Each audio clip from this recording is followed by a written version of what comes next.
কেন হয়? ভালো থেকে ভালো অবস্থাকে তুলে যে তারা পড়েছে, ভালো থেকে ভালো ঘরানা ছেলেরা টোটো চালাচ্ছে, ভালো থেকে ভালো মানুষরা রোগের রোগাক্রান্ত। এগুলো কেন হচ্ছে?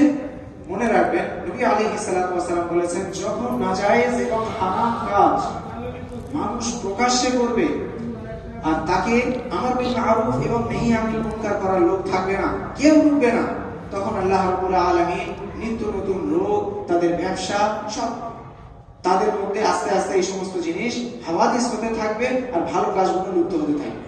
তারা দারিদ্রতার মধ্যে আস্তে আস্তে চলে আসবে, তারা দিন যাবে নতুন নতুন রোগের রোগাক্রান্ত হবে। এর মধ্যে মাসুমরাও ধরাশায়ী হবে, এর মধ্যে মাসুম বেগুনা বাচ্চা যারা আছে তারাও রোগাক্রান্ত হবে, আর যারা বয়োজ্যেষ্ঠ আছে তারাও হবে। আজকে দেখুন, আমরা যে বিবাহ করছি, বিবাহ সম্পর্কে আমি এলানটা করছি।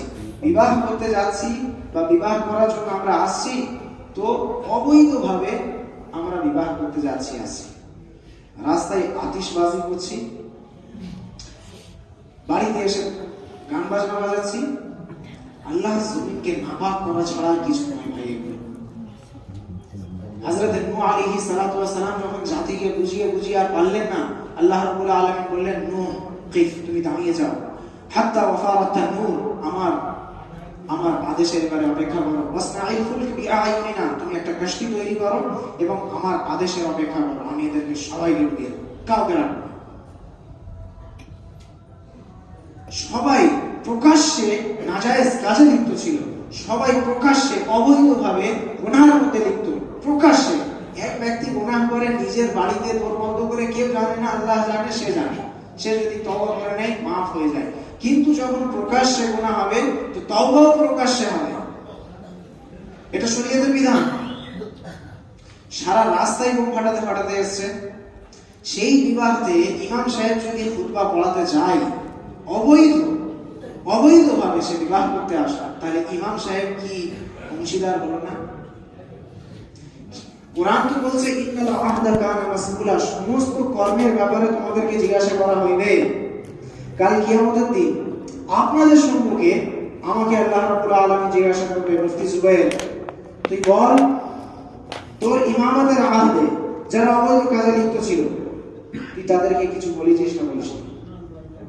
খুলে আমি আজকের এলান করছি, কমিটি বিন্দু ভাইরা আছেন, মসজিদ কর্তৃপক্ষরা আছেন, পরিচালকরা আছেন, 1 বছর ধরে প্রায় আমাদের আব্দুর রহমান সাহেব থাকাতে বিবাহের উপরে বর্ণনা হয়েছিল, আপনাদেরকে অবগত করা হয়েছিল। আপনারা কি কতটা নিয়েছেন আমাদের জানা নেই, কিন্তু এই অবৈধভাবে যে আপনারা এখনো কাজে সজাগ হচ্ছেন না, অবৈধভাবে বিবাহের মধ্যে লিপ্ত আছেন, এতে কিন্তু আমি বিবাহ করাতে যাব না, শব্দটা মনে রাখবেন। এমন ভাবে যদি আপনারা বিবাহ করতে আসেন আর এমন কাজকে না যদি রুখে দাঁড়ান, তাহলে কিন্তু আমি এই বিবাহ করাতে যাব না বলে স্বীকৃতি দিচ্ছি।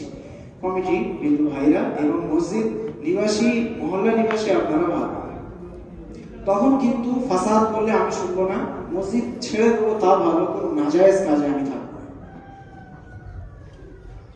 আপনারা সহযোগিতা করেন কি আপনারা আমার বিরোধ করেন, সেটা আপনাদের হাতে। আমি কিন্তু কিয়ামতের দিন উলঙ্গ হয়ে এই জবাবের খাসারা দিয়ে আমি আসতে চাইনি। আপনারা ভাবুন এবারে আল্লাহর আযাব কেন আসছে? কোরআনের হাদিস এবং কোরআন হাদিসের আমরা পরিপন্থী কাজ করে কেন আল্লাহর আযাবকে দাওয়াত দিচ্ছি? রোগের ওষুধ পাওয়া যাচ্ছে না, মানুষ কাতর হয়ে যাচ্ছে, তারপরেও গুনাহ ছাড়ছি না।